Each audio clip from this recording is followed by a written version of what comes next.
Welcome to another class in the Show Me series.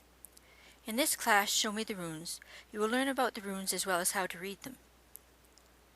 Using my revolutionary new rapid reading technique, you will be comfortable and confident reading the runes in under 10 minutes. Whether you've never seen them before, or whether you've put them aside several times, exasperated and thinking them far too complicated. The runes have been called the alphabet of mystery. A rune is simply a letter of any of the runic alphabets of the early Nordic or Germanic peoples.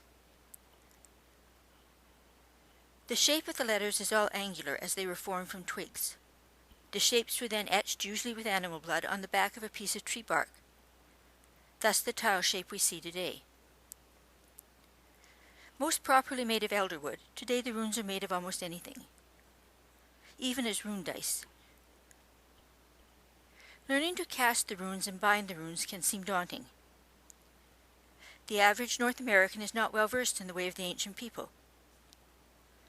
Any rune instructional manual is available today is filled with outdated customs, like facing north.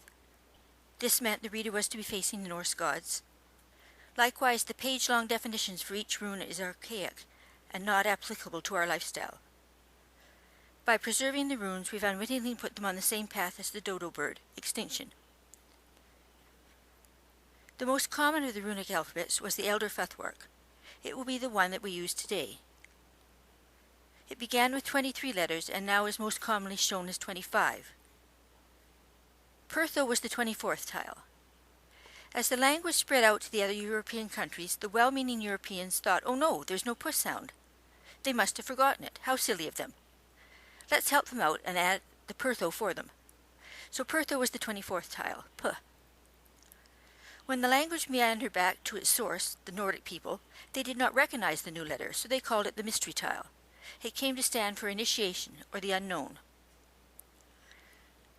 Centuries later, when the runes crossed the Atlantic to North America, the thinking of the day was that if it had to do with initiation and the unknown, it must have to do with sex.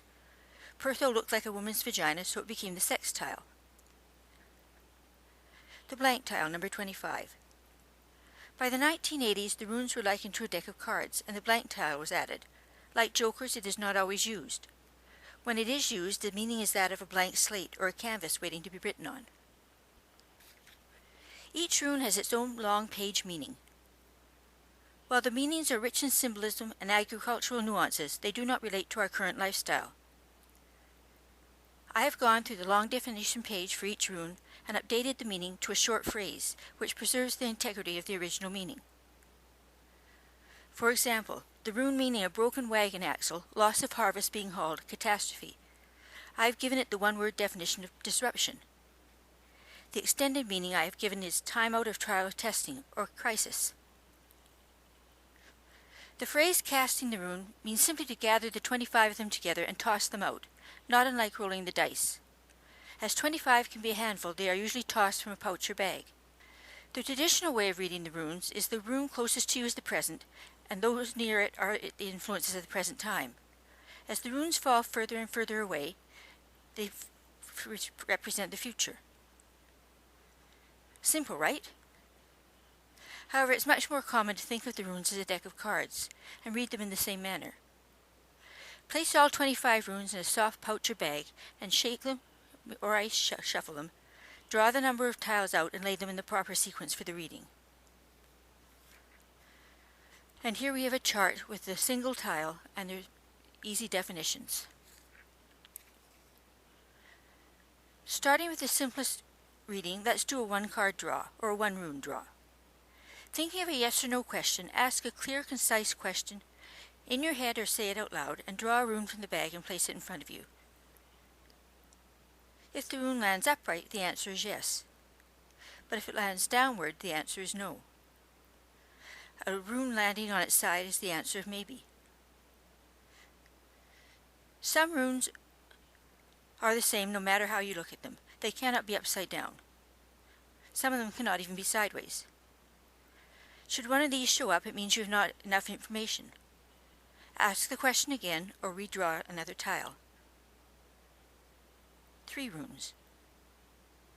As in the tarot layouts, 3 runes always has one number representing the past, 2 representing the present, and 3 representing the future. Remember that the past cannot be changed, but you can change what you're doing now, the present, and that will change the future. Life is what you make it.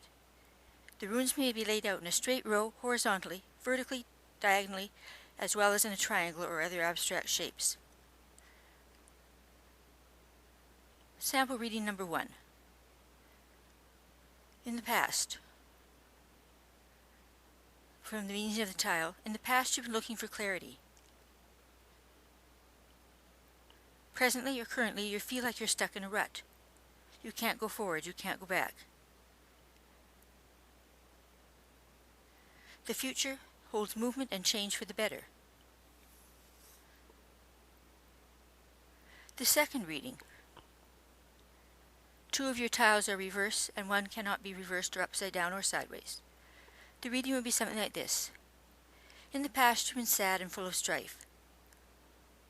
Currently you're feeling like everything you're doing is a waste of time and energy. And in the future there's positive change on your horizon. 5 runes.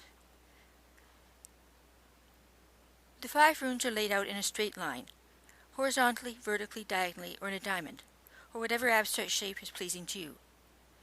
Number 1 is the past, number 2 is the present, number 3 is the near future, number 4 is the end result, and number 5 is the obstacle, or the thing that is keeping you from reaching your desire.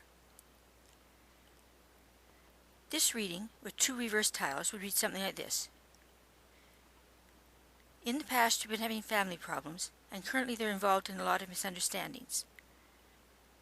In the near future, your goals are going to be met, with the final result being growth and a brand new start. But in the interim, what's crossing you, what your obstacle is, a time of trial and testing. Binding the runes. Much is made of rune masters binding the runes and creating talismans. There's really no mystery to this. They simply take 2 or more runes and put them together. For example, if you took the rune for joy and the one for journey and put them together like so, you would have happy journey, bon voyage, happy travels. Have some fun with the runes.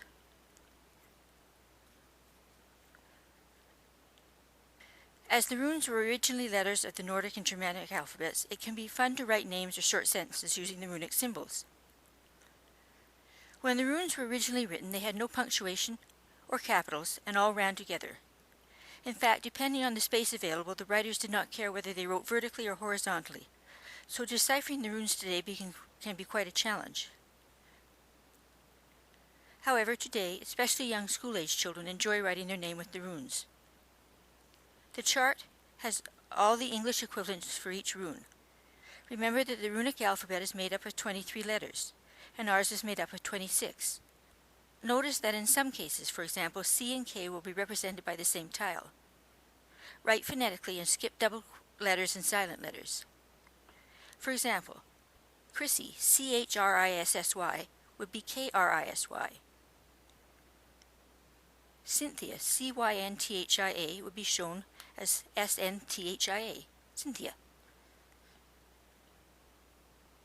Thomas would be written as T-O-M-A-S, but Thad would be written as Thad.